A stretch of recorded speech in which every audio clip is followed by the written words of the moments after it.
Vamos llegando al final de nuestro libro de Santiago, en su último capítulo, mis hermanos. Un poquito aliviador porque Santiago ha estado duro, nos ha dado firme, ¿cierto? Y bueno, cuando uno lee este pasaje podría tender a confundirse un poquitito porque uno se imagina de qué podríamos armar un sermón respecto a este tema. Sobre todo por la pregunta que le hacía un poquito en broma en el inicio cuando comencé. Y es que no habemos ricos o no habemos ricos declarados en la congregación. Entonces uno dice, ¿qué? Uno preparando el sermón y tal vez usted como lector, como oyente de la predicación va a decir, ¿y de qué me van a hablar el día de hoy? Pero ciertamente este mensaje tiene cosas que decirnos hoy. El Señor tiene cosas que hablarnos el día de hoy a nosotros. En primer lugar, mis hermanos, venimos nosotros de un capítulo en el cual cuya perícopa inicia de la misma manera, con el mismo llamado de atención hacia los lectores. Recordando el capítulo 4, cuando se refería a los que se gloriaban, ¿cierto?, del día de mañana. También les decía, vamos ahora los que dicen, mañana vamos a ir a tal ciudad y estaremos allá un año y traficaremos y ganaremos. Probablemente este pasaje que estudiamos la semana pasada también hablaba de personas que negocian, personas que trabajan con el dinero, puesto que probablemente a ellos les estaba yendo bien en su trabajo, les estaba yendo bien en sus inversiones. Entonces ellos ya se sentían con la confianza de decir, ya yo creo que el próximo año o mañana voy a ir allá y me va a ir bien, si total me está yendo bien desde que inicié con este negocio, voy a seguir generando ingresos, voy a seguir generando recursos. Pero Santiago le hace el llamado a la atención y les recuerda que de quien dependen ellos no es de su éxito, sino que dependen de la voluntad de Dios. Y de la misma manera, hoy, pero ya con un tono harto más duro, Santiago vuelve a hacer un llamado de atención, pero ahora hacia un grupo más específico, hacia una clase social de los ricos. Pero hacia un grupo especial de ricos, porque como vamos a ver un poco más adelante, ser rico no es pecado, tener riqueza no es pecado, la riqueza es algo inerte, la riqueza es un objeto. Por tanto, Dios no podría detestar la riqueza. Y de hecho no condena a Dios a los ricos por ser ricos, sino que habla contra los ricos opresores, que es el tema del texto que está escrito en la Escritura. Ahora, cabe destacar que no todos los ricos son opresores, sino que hay ricos piadosos, hay ricos que son temerosos de Dios. Tenemos el ejemplo del rey David, que era temeroso de Dios y era rico, sumamente rico. Tenemos el ejemplo de Job, que era una persona rica y piadosa, tanto así que el diablo le quitó todo porque el argumento que tenía Satanás, que era piadoso porque era rico, pero quedó demostrado que su piedad estaba porque él tenía la confianza en Dios y no en sus riquezas. Entonces, no todos los ricos son opresores. Así que no se sienta mal si es que hoy día usted tiene su buena luquita guardada en el banco, tiene varias casitas, tiene su negocio que le va yendo bien. No se sienta mal por eso, porque ser rico no es sinónimo de ser impío. Ser rico no quiere decir que vamos a estar mal vistos por Dios. Y otra cosa que cabe destacar, que no todos los opresores son ricos, porque esa opresión que vamos a examinar el día de hoy tiene que ver con una condición del corazón, no con una realidad, sino con un pensamiento, con un deseo, con un amor desordenado hacia cosas que no son Dios. Entonces vamos a comenzar el sermón del día de hoy descubriendo a quién se le está hablando, a qué ricos se les está acusando. No vamos a volver a leer el texto porque da miedo. Da un poquito de miedo el texto. Es duro. Es duro el mensaje de Santiago para con estos ricos. Pero ¿a qué rico le está hablando? Y vamos a partir con la base de que nosotros vivimos en un mundo donde los recursos son limitados, donde nosotros somos llamados a ganarnos el pan con el sudor de nuestras frentes. Y el sistema de supervivencia que domina este mundo está basado en el intercambio, en el cual lo que yo tenga o lo que yo produzca va a ser una especie de canje que me va a permitir solventar mis necesidades personales de las cosas que yo no tengo, porque yo no puedo producir todo lo que necesito. Y hoy día el vehículo, y a lo largo de la historia, el vehículo de intercambio para solventar nuestras necesidades es el dinero y las cosas valiosas, por decirlo así. Todo lo que yo pueda ofrecer tiene un valor en papel, tiene un valor en dinero, un valor monetario. Si yo tengo tierras y son tierras fértiles y se me dio la oportunidad de sembrar algo, yo lo vendo o lo intercambio por cierta cantidad de dinero, el cual yo voy a utilizar para comprar y adquirir las cosas que yo no puedo producir y que necesito para vivir. Si tengo la capacidad de hacer algo que pocos pueden hacer, yo ofrezco el servicio de lo que voy a hacer y cobro dinero por ello. Si alguien necesita trasladarse de un lugar a otro y no tiene vehículo para trasladarse, yo le ofrezco, ¿cierto?, trasladarlo y le cobro una comisión. En fin, todo el techo donde vivimos, la tierra que pisamos, las habilidades que tenemos y el tiempo que tenemos, nosotros lo ponemos al servicio de producir, al servicio del dinero. Cuando somos niños y queremos dejar de estudiar, ¿qué es lo primero que nos dicen nuestros papás cuando nos llaman la atención? Si no estudias, no vas a tener qué comer cuando seas adulto, vas a ser un vago, no vas a tener trabajo.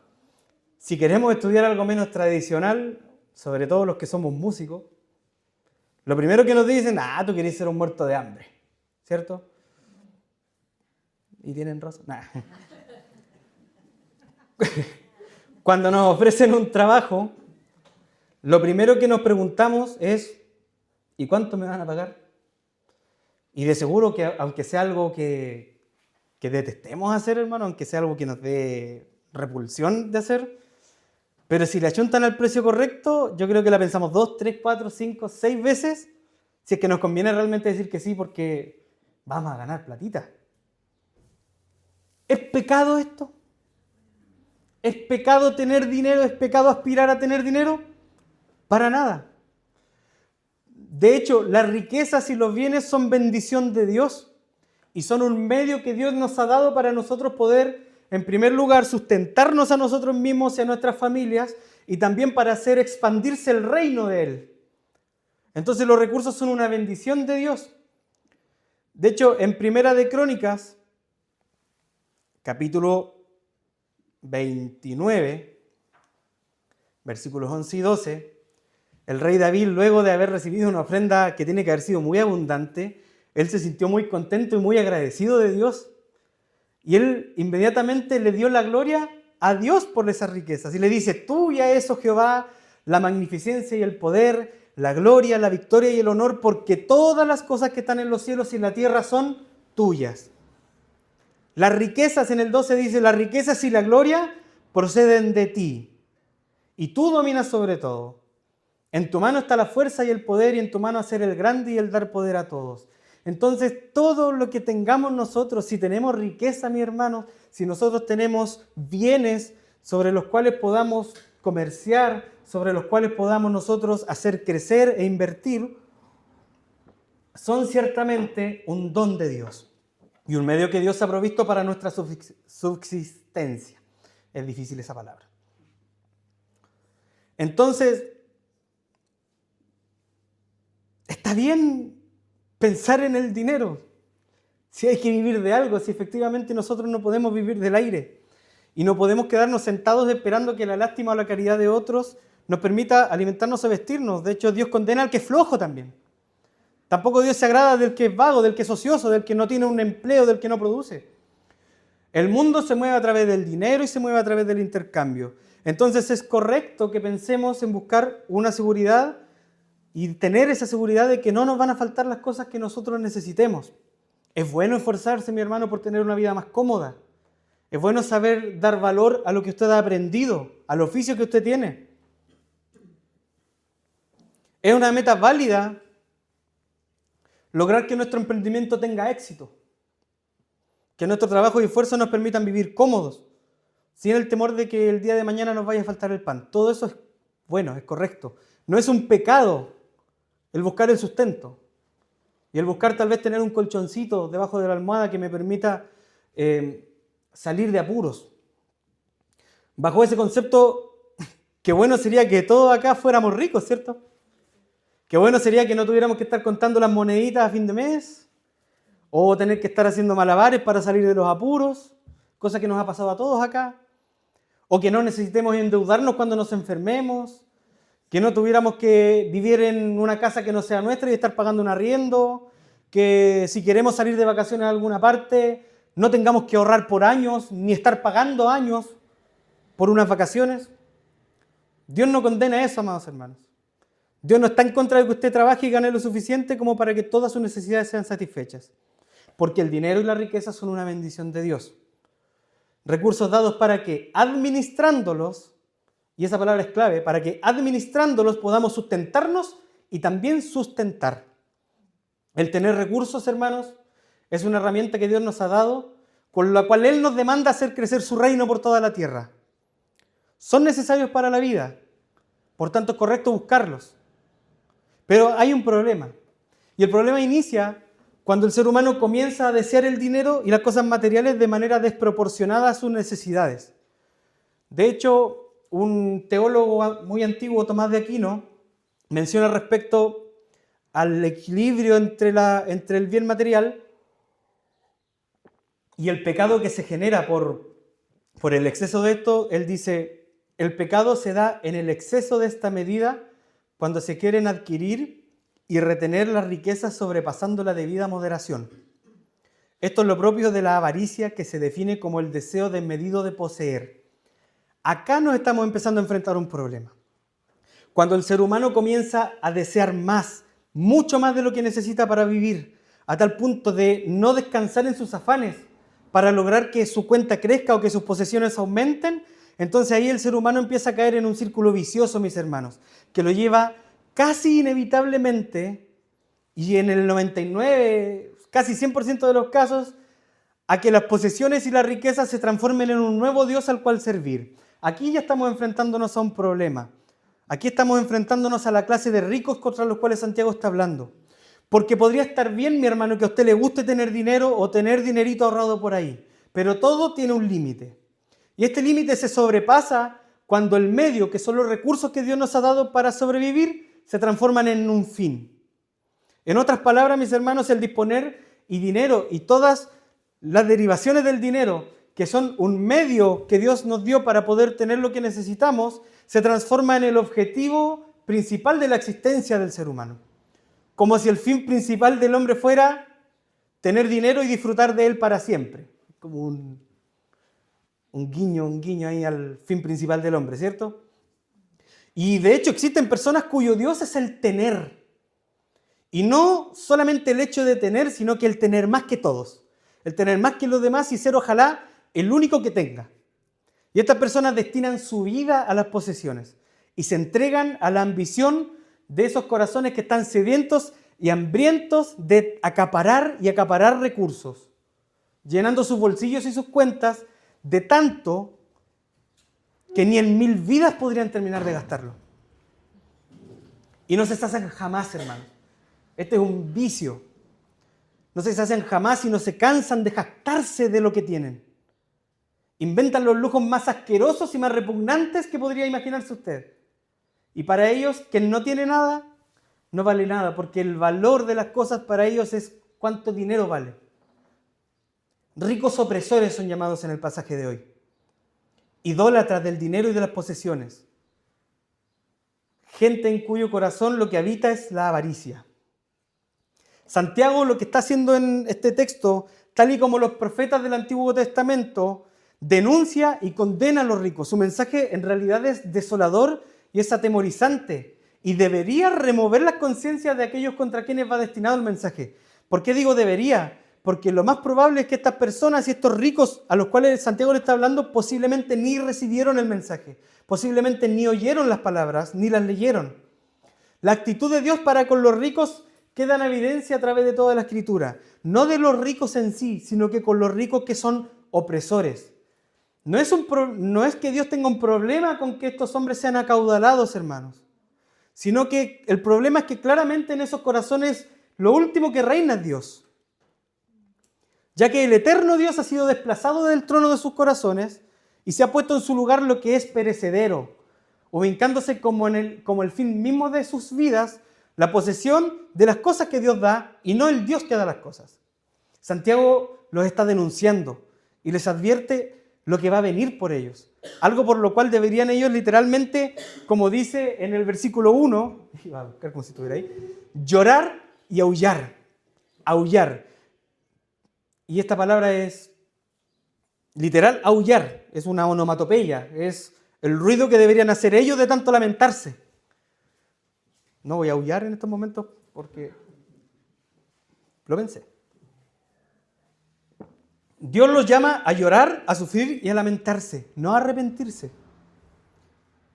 Si se fija, no los está invitando a tener un lamento de arrepentimiento, lo está llamando a llorar por la vergüenza de lo que les va a ocurrir. Porque van a pagar las consecuencias de su desconexión con Dios. Los llama a llorar, pero no a llorar con lágrimas de arrepentimiento, porque las lágrimas de arrepentimiento, dice Calvino, son lágrimas con un poco de esperanza, con un poco de fe. Pero acá son lágrimas de aullido, lágrimas de lamento. Llorar con desesperanza, porque todo lo que acumularon y todo lo que quisieron acumular no les sirvió ni les va a servir para nada. Su oro se oxidó.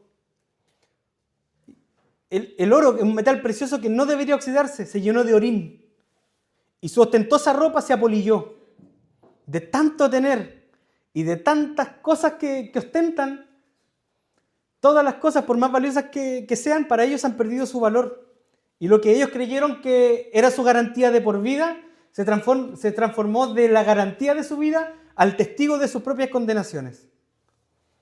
Todo lo que ellos pusieron por su confianza, cosas incorruptibles, mis hermanos, como el oro y como la plata, se volvieron nada, sin valor delante de Dios.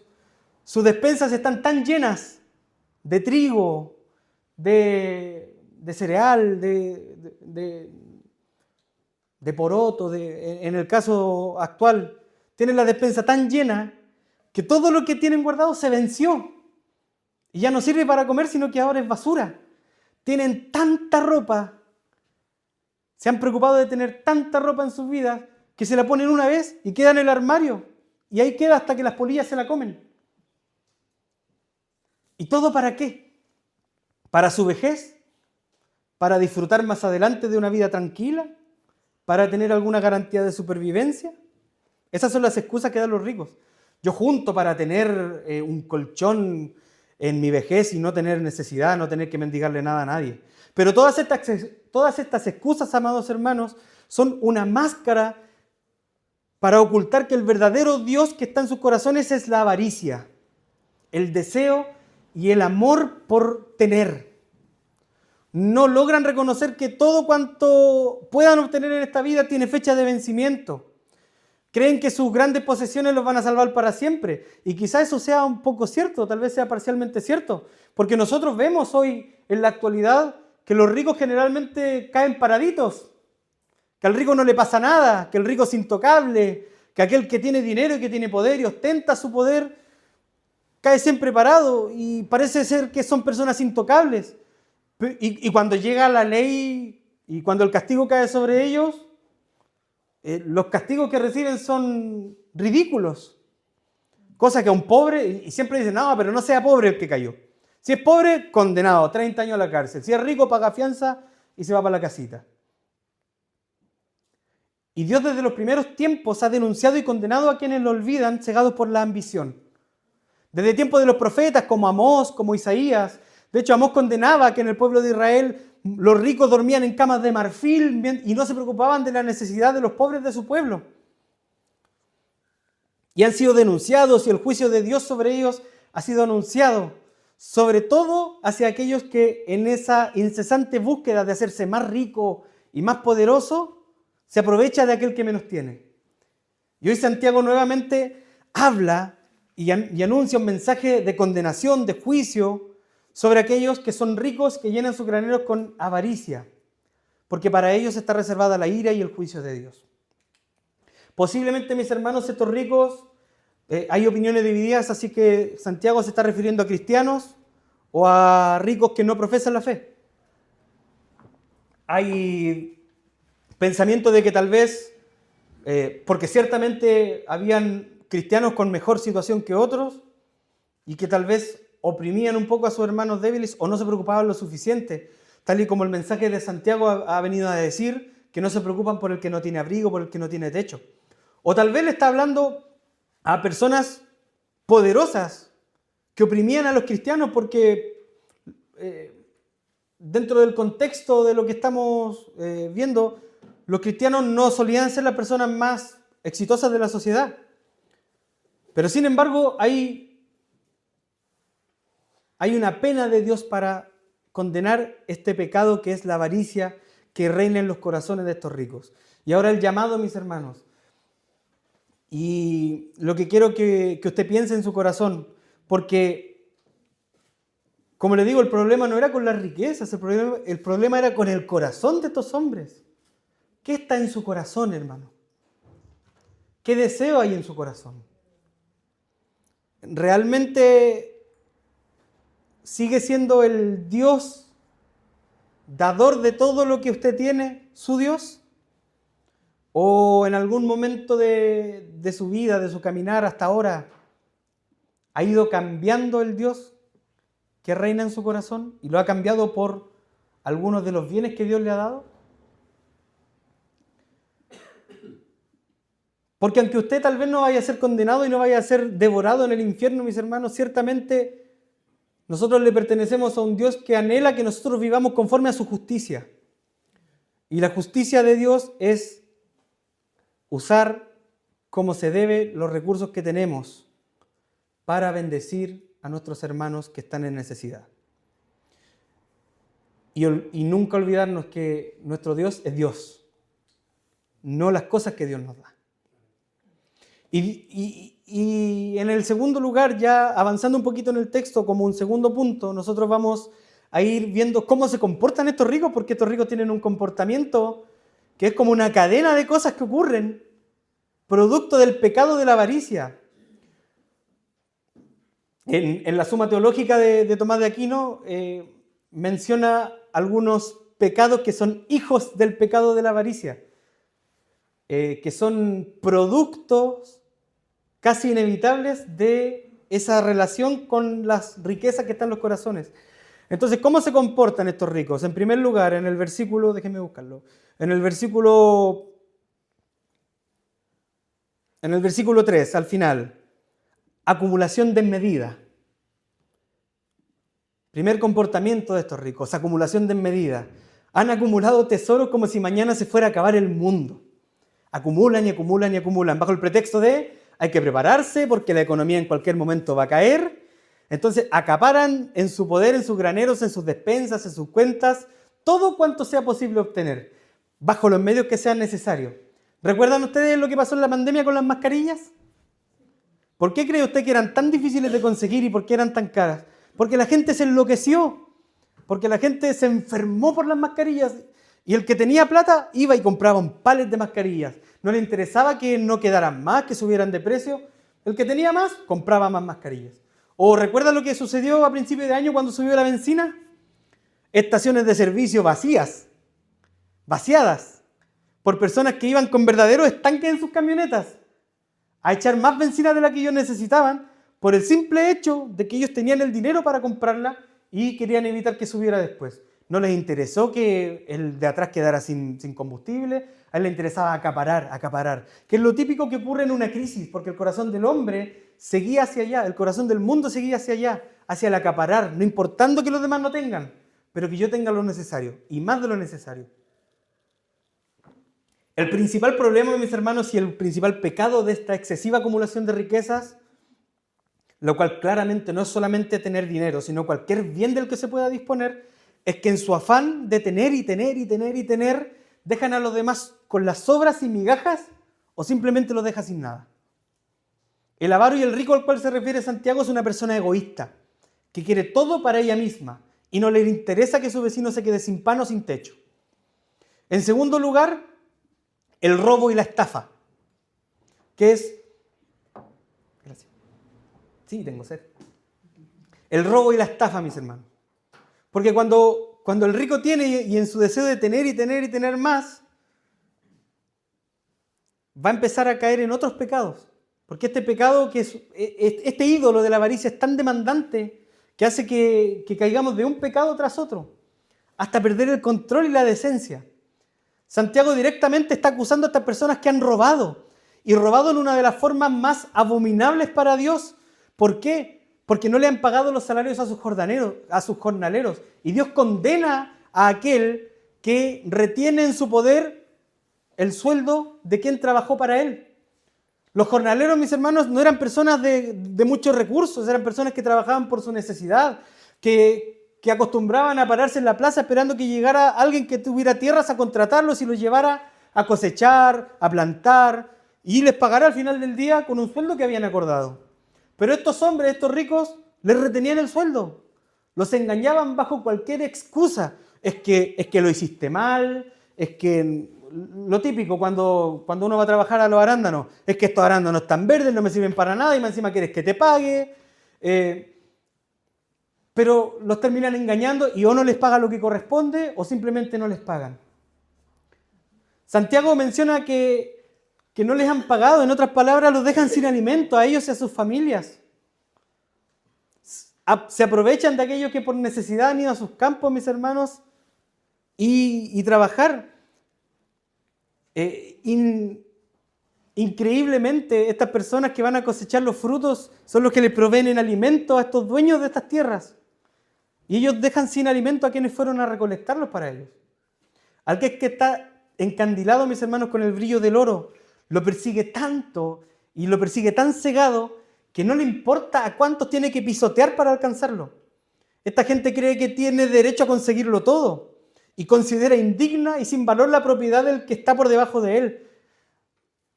Es algo como, discúlpeme por mencionar una serie tal vez, pero es algo como lo que pasaba en El Señor de la Querencia. ¿Usted vio El Señor de la Querencia? Un personaje del Señor de la Querencia, Manuel, encuentra una mina de oro y Manuel era un roto para el Señor de la Querencia. Era el roteque más roteque que existía. Y le dice, ¿qué vas a saber tú de administrar este oro? Mejor deja que lo administre yo, que yo sí valgo para esto. Tú eres un roto indecente sin educación. Eso es lo que piensa el rico opresor. Es un señor de la querencia que pisotea a los demás sin remordimiento y sin vergüenza. El tercer pecado y la tercera conducta de estos hombres es el desenfreno, ser licencioso, ser disoluto, es lo que está diciendo Santiago. Porque el que tiene y se siente absolutamente seguro del valor de sus riquezas pierde el pudor y pierde la decencia. Empiezan con el típico, yo me merezco darme un gustito, me voy a comprar el auto del año. Pero progresivamente estas personas van a ir pasando a una vida desenfrenada y repugnante ante los ojos de Dios. Como dice el profeta Amós, duermen en camas de marfil, se comen los corderos del rebaño, gorjean al son de la flauta, inventan instrumentos musicales, beben vino en tazones. Hermanos, se hacen unos asados, se hacen unas cenas, se hacen unas fiestas con los lujos más increíbles, con sus mesas llenas de manjares. Hay personas esperando que una miserable migaja caiga para alimentarse y con esa migaja comerían una semana.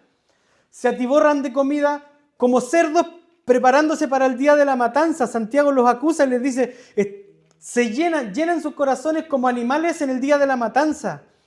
Ignorantemente ellos comen y comen y comen y disfrutan, no sabiendo que va a llegar el día en el que van a ser sacrificados como animales de matadero. Humillan a los demás pagándoles para que les sirvan como esclavos mientras ellos se dan la vida de lujos. Y aunque usted no lo crea, mis hermanos, usted dirá, chuta, el hermano Sarel está hablando de cosas súper fuertes, yo no soy así. Pero partir en la avaricia, mi hermano, es peligroso. Es peligroso porque probablemente lo va a llevar a una vida así. Por eso es actual este mensaje, por eso este mensaje, aunque quizás no le hable directamente a usted y quizás no juzgue sus comportamientos o mis comportamientos, pero es una advertencia, mis hermanos. Es una advertencia a que quien se olvida de Dios para empezar a servir a un ídolo como es el dinero, va a terminar haciendo estas cosas aberrantes. Y finalmente, una de las conductas más graves que cometen estos hombres es el asesinato, la injusticia. Esta es una de las consecuencias más graves de estos hombres. Creen que todo tiene un precio, incluso la verdad. Y en cierto sentido este mundo les da la razón, mis hermanos. Porque de alguna u otra manera su influencia y el poder de su riqueza logran torcer la justicia. La justicia de este mundo. A tal nivel de que son capaces de sacarse del camino al que les moleste. Si hay que encarcelar a alguien, pagan lo que sea necesario. Si hay que matar a alguien, lo hacen desaparecer. Lo terrible de este comportamiento, mis hermanos, es que estos hombres, lo terrible de estos 4 comportamientos, es que principalmente por quienes están pasando por encima estos hombres pecadores, estos ricos opresores, es por aquellos que son amados por Dios. Lo usual de los tiempos de Santiago es que los creyentes no eran ese tipo de personas de mayor recurso, sino que eran pobres. Y había personas que los oprimían. Aquellos inocentes, aquel justo que no ponía resistencia, eran los creyentes. Aquellos que eran humillados por un par de monedas eran cristianos, a quienes Santiago hablaba en esta carta. Aquellos a quienes se les engañaban para no pagarles eran el pueblo de Dios. Por eso hay algo que Santiago deja en claro. Y esto es para nosotros, mis hermanos, para nosotros que somos quienes deberíamos amar la justicia y quienes deberíamos tal vez dolernos por la injusticia de este mundo, que quizás no nos azota a nosotros propiamente tal, pero si nosotros vemos que en este mundo hay ricos que oprimen, hay personas que maltratan, hay personas que humillan, y a nosotros debería hacernos arder nuestros corazones, decir, Dios, ¿por qué no haces algo al respecto? Pero aquí Santiago está diciendo, Dios está completamente al tanto, aunque uno no lo crea, de todo cuantos estos hombres están haciendo. Dios está al tanto de la idolatría de sus corazones, está al tanto del rechazo de la confianza en Dios, está al tanto del clamor de aquellos pobres que son pisoteados por estos que se creen amos y señores. Y Santiago les advierte a estos hombres que Dios sabe de las tramas maliciosas que han maquinado en sus corazones, que Dios sabe que tal vez podrán engañar a este mundo con sus destellos de oro, que tal vez el mundo los va a aplaudir, les va a decir, ¡ay, qué preciosa tu casa, qué precioso tu trabajo que has tenido que te ha permitido tener tanto! Pero a Dios no lo engañan. Pero a Dios nadie lo va a engañar y Él sabe que lo que mueve en realidad los corazones es la maldad y la injusticia. Amados hermanos, todo lo que hacemos, lo bueno y lo malo, es conocido por Dios. Y aunque pareciese que cuando pecamos quedáramos impunes, tal como ocurre con estos hombres que uno ve que no les pasa nada, no significa que Dios no esté enterado o que Dios esté contento y le agrade nuestro comportamiento. Dios conoce a todos y cada uno de quienes estemos acá con nuestro buen y nuestro mal actuar.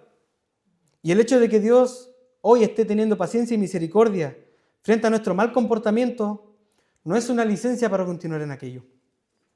No es una licencia para continuar en la desobediencia, sino que al contrario de estos ricos que probablemente hicieron y van a seguir haciendo oídos sordos a las advertencias de la palabra de Dios, cada día que pase, para nosotros, como hijos de Dios, como creyentes, es una oportunidad de darnos cuenta y de arrepentirnos de nuestro pecado. Porque para estos ricos el llamado es a llorar y a aullar. Para nosotros el llamado es a llorar y arrepentirnos. Y pedir perdón. Y recibir el perdón de Dios. Difícilmente hoy, aquí en este plano terrenal, vamos a ver la justicia de Dios sobre aquellos que nos oprimen, ya sea a nosotros o a cualquier necesitado. Y Santiago, a través de este mensaje destinado a los ricos opresores, en realidad lo que está haciendo es dándole consuelo al creyente, dándole consuelo a usted, de que va a haber un día en que sus lágrimas van a ser enjugadas por el Señor, de que la injusticia que usted ha vivido, la injusticia que usted ve en este mundo, va a ser pagada por Dios contra todos aquellos que han obrado injustamente. Y para finalizar, este es el punto más cortito, tenemos lo que Dios tiene preparado para estos ricos. Y aquí vamos a hacer un rastrillo por todos los cargos con los que Dios acusa a estos hombres y lo que Dios les va a hacer. 3 cosas principalmente. Los llama a que aúllen por las miserias que les van a venir, porque el modo de todos sus tesoros va a ser testigo contra ellos y los va a consumir, y que los clamores de los que han pisoteado han llegado a los oídos del Señor de los ejércitos. La palabra del Señor dice que los que confían en sus riquezas y creen que sus riquezas los van a salvar de todo, realmente, como a rebaños que son conducidos al Seol, la muerte los va a pastorear. Naturalmente, el fin de todos estos hombres, como el de cualquier mortal, sea rico, sea pobre, es que va a llegar el día de su muerte. Y no hay nada en que podamos confiar que nos vaya a liberar de algún día dar nuestro último suspiro. No hay precio que podamos pagar para evitarlo, ni tampoco un precio que pagar para que el alma sea liberada del juicio de Dios. Quienes hoy, en esta actualidad, pueden comprar la justicia y pueden salvarse condenando al que es inocente, no van a tener este poder para siempre, porque sus riquezas no los van a acompañar luego de que perezcan. Por el contrario, como dice Santiago, cada cosa que ellos han acumulado se va a convertir para ellos en acumulación de ira divina, porque dedicaron sus vidas a servir a su propio Dios rechazando al Dios verdadero, y porque malgastaron y prefirieron guardar toda su riqueza en vez de usarla para bendecir a los demás. Se dedicaron a acumular y no a ayudar. Dejaron que todo se pudriera en vez de darlo al que necesitaba. Jesús dice, ninguno puede servirle a dos señores porque o va a aborrecer a uno y amar al otro, o va a estimar a uno y va a menospreciar a otro. No se puede servir a Dios y a las riquezas al mismo tiempo. Jesús nos hace llamado también a acumular tesoros en el cielo y no en la tierra, porque acá en la tierra ocurre lo que dijo Santiago, el óxido y la polilla corrompen las riquezas. Sin embargo, las riquezas celestiales son incorruptibles, mis hermanos. El corazón de estos ricos pertenece a sus posesiones, porque donde está tu tesoro está tu corazón.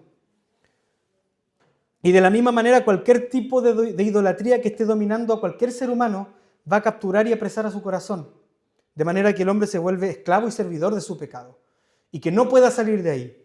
Por eso es tan difícil, según Jesús, que un rico entre en el reino de los cielos. Porque es muy fácil encandilarse con la riqueza. Es muy fácil encandilarse con el éxito. Fíjese, hermano, que el pecado que Dios condena en estos hombres comienza en algo muy sencillo y perfectamente válido. Comienza en un don de Dios dado para el sustento del hombre, pero que empieza a crecer como un deseo y una sed incontrolable de devorarlo todo, de devorar todo lo bueno que Dios ha puesto a su disposición, transformando un medio que es noble, como los recursos, para ganarse la vida, en un arma de control, de abuso de poder y de jactancia personal. Se corrompe la creación de Dios con este pecado. De la misma manera, es que algo bueno y sencillo, mis hermanos, como la familia, como el trabajo, como su talento, como su ministerio, puede llegar a dominar tanto su vida y su corazón que va a terminar pervirtiendo el buen uso que Dios ha diseñado para aquello. Y va a dejar de lado al dador de aquellos buenos dones y se va a ir tras su propio corazón. Para todos aquellos hay un camino que está advertido por Dios. Por tanto, cuánto cuidado tenemos que tener en nuestros corazones de mantenernos siempre con humildad, ser agradecidos con los buenos dones que Dios nos da, pero sin aferrarnos a ellos como si estos fueran el objetivo de nuestra existencia. No sea que olvidemos a Dios, quien es Él nuestro verdadero sustento. ¿Y qué pasa con nosotros entonces? ¿Qué pasa con el creyente? Este mensaje parece algo confuso, como le decía al inicio, porque de repente pareciera que deja de hablarle a los creyentes y comienza a hablarle a otra persona, como que capítulo 4 le habla a creyente, un rato del 5 le habla a otra persona y después vuelve a hablar a los creyentes. Es lo que vamos a seguir viendo. Pero este es un mensaje de paciencia. Es un mensaje que le anima a usted a que, primero, analice su corazón, se aparte de la idolatría y de la avaricia, pero a que tenga esperanza porque nos inspira a confiar en nuestro Señor y a confiar en que Él tiene el control de todas las cosas y que no estamos solos, porque ante los abusos y las aflicciones que nos causan los poderosos, llámense a esto los ricos, los gobernantes, los no creyentes o las corrientes de este mundo, y ante los pisoteos bajo los cuales nos enfrentemos, nosotros tenemos al Dios de los ejércitos que oye nuestro clamor. Tenemos a Dios que nos defiende. Entonces, Santiago nos llama a nosotros como creyentes a ser pacientes. Ser pacientes en que para los impíos no va a haber paciencia, que sus transgresiones no van a ser eternamente pasadas por alto Y que aunque veamos que el mal pareciera no tener consecuencias, porque podemos no verlas acá en este plano, todos aquellos que han abandonado a Dios para irse tras sus propios dioses van a tener su final y la justicia de Dios va a prevalecer. Es probable que hoy entonces no vea una relación directa con su comportamiento, porque tenemos la esperanza de que formamos parte de un pueblo que no va a ver las miserias, que no va a ver este juicio de Dios.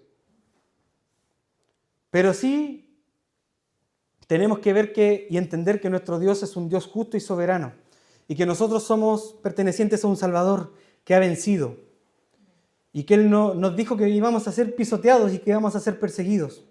Y nos decía en Juan 16:33, en el mundo tendrán aflicción, pero confíen porque yo he vencido al mundo. Nosotros tenemos un Dios que ha vencido al mundo, un Dios que ha vencido y que va a vencer a estos ricos opresores. Y que si nosotros estamos actuando con avaricia, Dios nos va a derrotar y va a derrotar este ídolo en nuestros corazones. Cueste lo que cueste, duela lo que duela y pasemos lo que tengamos que pasar. Que el Señor nos bendiga, que el Señor nos guarde y para Él sea la gloria y la honra por siempre. Le invito a que tengamos un momento de oración.